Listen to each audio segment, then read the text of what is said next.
কার্যক্রম অংশ হিসেবে এখানে অভিযান পরিচালনা করা হয়। অভিযানকালে আমরা 11 জন মেয়ে, মহিলা এবং 5 জন পুরুষকে পেয়েছি।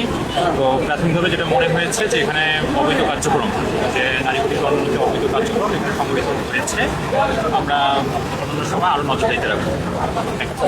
কিন্তু তারা কিন্তু অল্পতেই তারা কিন্তু বেঁচে যাচ্ছে, আবার নতুন করে ব্যবসাটা চালাচ্ছে। এখন বিষয় হচ্ছে সবাই আইনি বিশেষ করে সুবিধা পাওয়ার অধিকার আছে।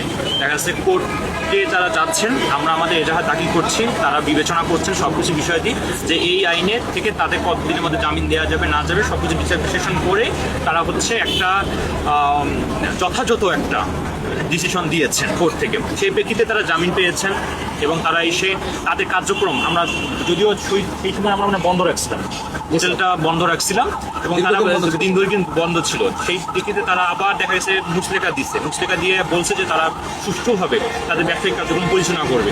তো আমরা চাই যে তাদের ব্যবসা, আমাদের যেটা বৈধ ব্যবসা, যেটা বৈধ ব্যবসা, আবাসন ব্যবসা, সেটা সঠিকভাবে চলুক।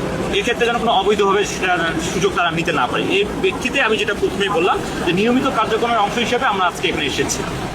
ঠিক আছে, তা আমাদের তাদের যে মুচলেখা দিয়েছে এটার উপর ভিত্তি করে যে আমরা আমাদের কার্যক্রম অফ রেখেছি বা আমাদের কোনো কিছু চুপ করে আছি, আমরা আসতেছি না, এমনটা না। আমরা আমাদের কিন্তু কার্যক্রম চলমান রাখছি, আমরা সবসময় রাখবো। যদি এর ক্ষেত্রে আপনাদের একটি সাহায্য চাচ্ছি কিছু কিছু বিষয়ে, যে এইরকম ঘটনা যখন আপনার ঘটে, দেখা যাচ্ছে মেয়ে আসতেছে বা বিভিন্ন ক্লায়েন্ট আসতেছে, এই তথ্যগুলো প্লিজ আপনারা একটু আমাদের একটু প্রোভাইড করেন, তাহলে আমাদের জন্য বেটার। ঠিক আছে, আমাদের